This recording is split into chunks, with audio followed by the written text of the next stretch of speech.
الحمد لله رب العالمين الصلاة والسلام على خاتم النبيين وعلى آله وصحبه أجمعين أما بعد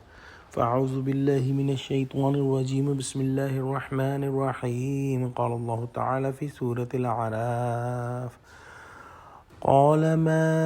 منعك ألا تسجد إذ أمرتك قال أنا خير منه خلقتني من نار وخلقته من طين۔ ترجمہ: خدا نے فرمایا، جب میں نے تجھ کو حکم دیا تو کس چیز نے تجھے سجدہ کرنے سے باز رکھا؟ اس نے کہا کہ میں اس سے افضل ہوں، مجھے تو نے آگ سے پیدا کیا ہے اور اسے مٹی سے بنایا ہے۔ پچھلی آیت کے اندر ہم نے پڑھا کہ اللہ سبحانہ وتعالی نے تمام فرشتوں کو حکم دیا کہ آدم کے آگے سجدہ کرو۔ تمام فرشتوں نے اللہ سبحانہ وتعالی کا حکم مانا اور سجدہ کیا، لیکن ابلیس نے انکار کر دیا اور سجدہ نہ کیا۔ یہ بات سمجھنے کی ہے کہ ابلیس جنوں میں سے تھا، لیکن اپنی عبادت اور اپنے زہد کی وجہ سے اللہ سبحانہ وتعالی نے اس کو بلند مقام بخشا تھا کہ وہ جن ہوتے ہوئے بھی فرشتوں کے درمیان موجود تھا۔ لیکن جب یہ حکم آیا کہ آدم کو سجدہ کرو تو اس نے اپنی اصلیت دکھا دی اور جو ہے سجدہ کرنے سے انکار کر دیا۔ وہ اللہ سبحانہ وتعالی سے بحث کرنے لگا، اور جب اللہ نے اس سے پوچھا کہ تجھے کس چیز نے منع کیا کہ تو جو ہے میرے حکم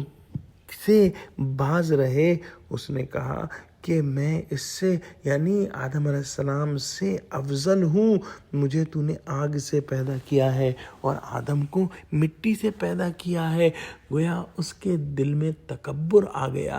اور اس نے یہ سوچا کہ آگ جو ہے وہ مٹی سے برتر ہے، لہٰذا میں جو ہے وہ آدم علیہ السلام سے برتر ہوں اور اس سے اعلیٰ ہوں، تو میں کیوں کر اپنے سے ادنا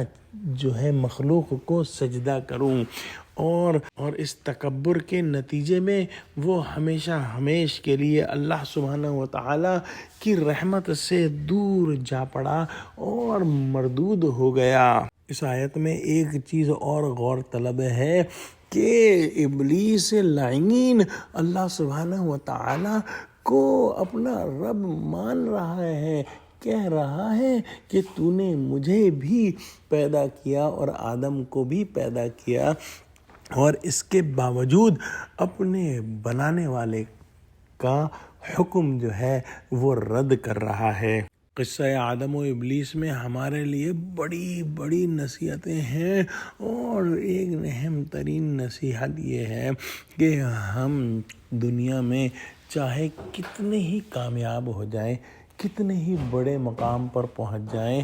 کتنی ہی عبادت کر لیں، کتنا ہی زہد کر لیں، کتنا ہی قرآن پڑھ لیں، کتنی ہی تبلیغ کر لیں، کتنا ہی